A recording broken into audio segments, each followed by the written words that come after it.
श्रोतेहो नमस्कार. आकाशवाणीच्या अर्थविशेष या कार्यक्रमात आपलं मनःपूर्वक स्वागत.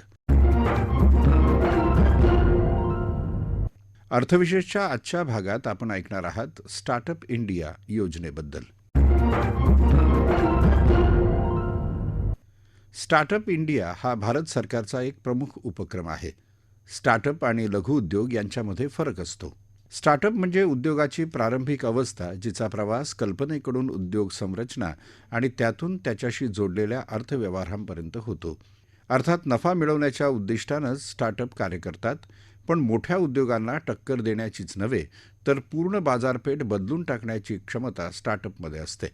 या उलट लघुउद्योग म्हणजे स्वतंत्र मालकीचा, संचलित आणि नफ्याचे उद्दिष्ट ठेवून केलेला उद्योग असतो.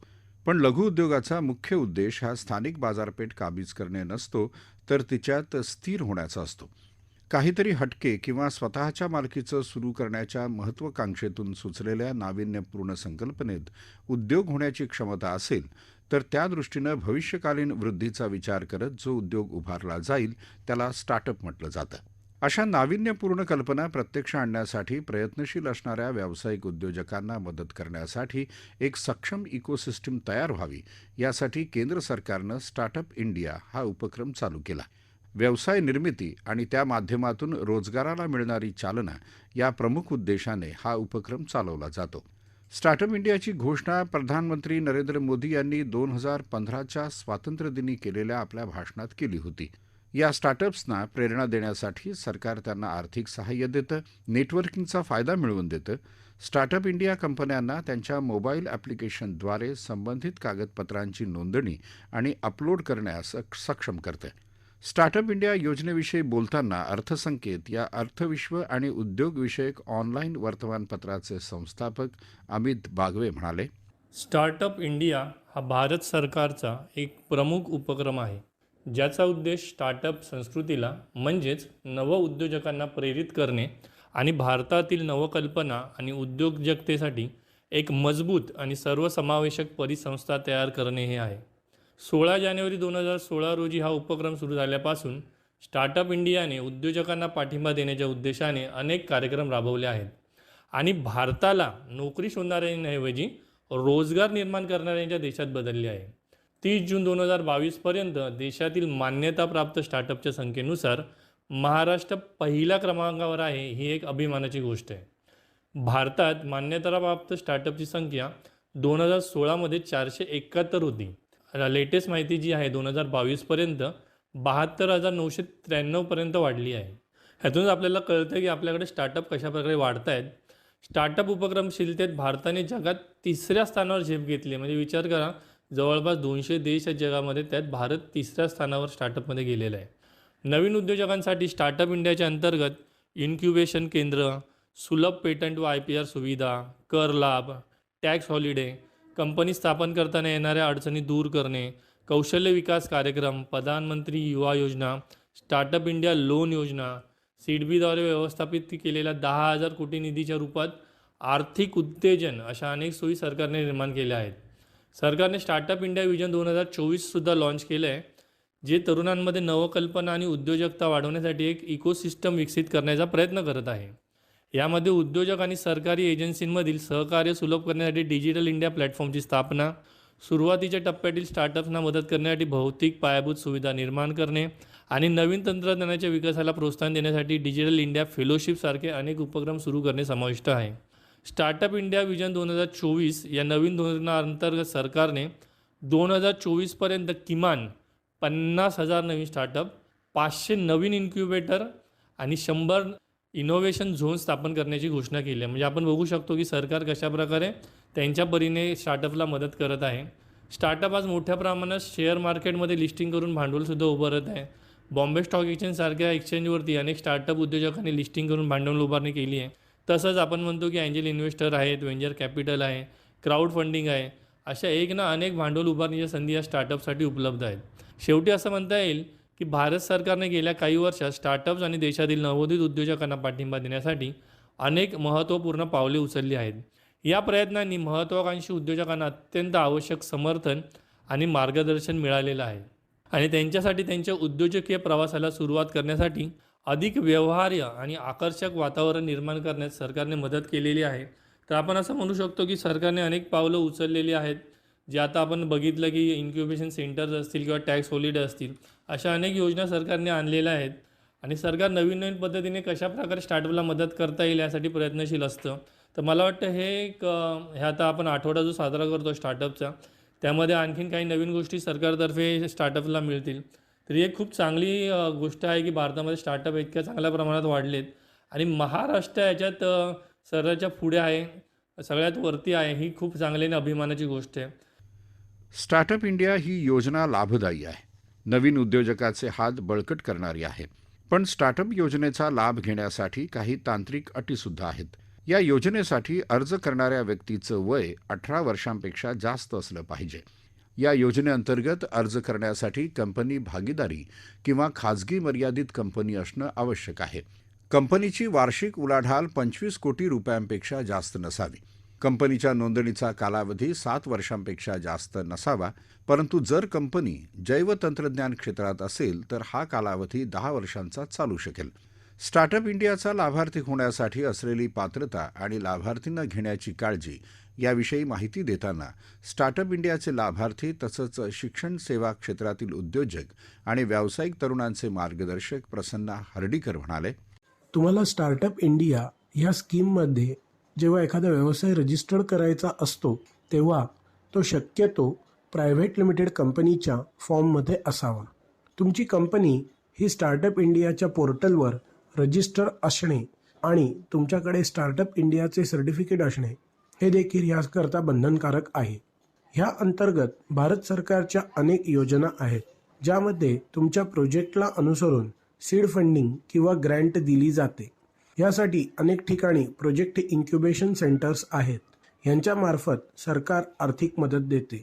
तुमच्या कंपनीचे GST रजिस्ट्रेशन आणि टॅन नंबर असणे हेही आवश्यक आहे. स्टार्टअप योजनेमध्ये तुम्ही कुठलेही प्रॉडक्ट किंवा सर्व्हिस घेऊ शकता. शक्यतो तुमचे प्रोजेक्ट हे व्यावसायिक, नोकरदार, विद्यार्थी, पालक किंवा शिक्षक यापैकी कोणाच्या तरी गरजा पूर्ण करणारे असावे.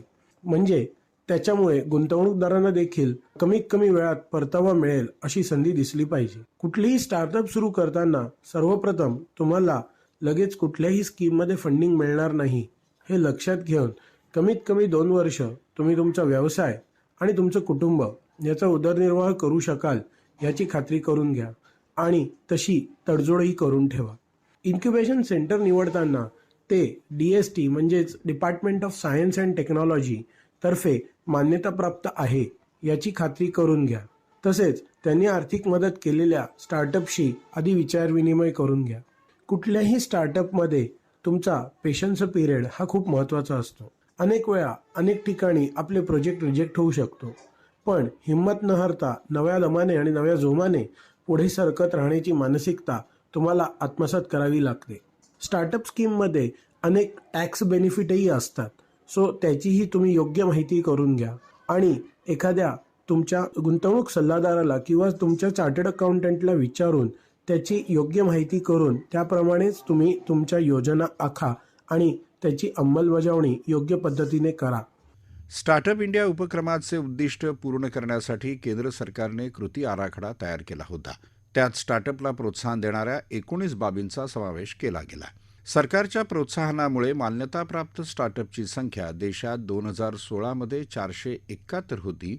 ती आता 30 जून 2022 पर्यंत 72,993 पर्यंत वाढली आहे.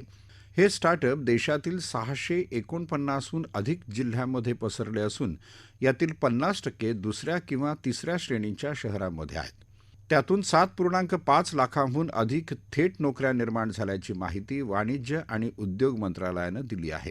परंतु त्याच वेळेस अनेक स्टार्टअप अपेक्षित लक्ष्य साध्य करू शकलेले नाहीत. आर्थिकदृष्ट्या अपयशी स्टार्टअपची संख्या सुद्धा कमी नाही. याविषयी भाष्य करताना Dalit chamber of commerce and इंडस्ट्रीजचे अर्धव्यू मिलिंद कांबळे म्हणाले, भारतामध्ये स्टार्टअपसाठी एक खूप चांगली इकोसिस्टम ही निर्माण झालेली आहे. आता इकोसिस्टम म्हणजे काय? ज्यांच्याकडे स्टार्टअप आयडिया असते, ती आयडिया ही कुठे प्रेझेंट करायची ही लोकांना माहिती नसतं. त्यामुळे त्यासाठी एक खूप मोठं इन्क्युबेशनचं नेटवर्क भारतामध्ये उभं झालेलं आहे. ते DSTच्या माध्यमातून असेल, अटल इन्क्युबेशन सेंटरच्या माध्यमातून असेल आणि असं सगळं. आणि हे सगळं स्टार्टअप इंडिया जे आहे हे कोऑर्डिनेट करत असतं. ज्याच्यामध्ये आज जर आपण बघितलं तर फंडिंग सपोर्ट आहे, टेक्नॉलॉजी सपोर्ट आहे, इन्क्युबेशन सपोर्ट आहे, मार्केट कनेक्ट आहे. या सगळ्या गोष्टी याच्यामध्ये अंतर्भूत झालेल्या आहेत. त्यामुळे आपण जर बघितलं तर आपल्याकडच्या जर तरुणांचा कल हा मोठ्या प्रमाणामध्ये स्टार्टअपकडे वळताना आपल्याला दिसतो आहे.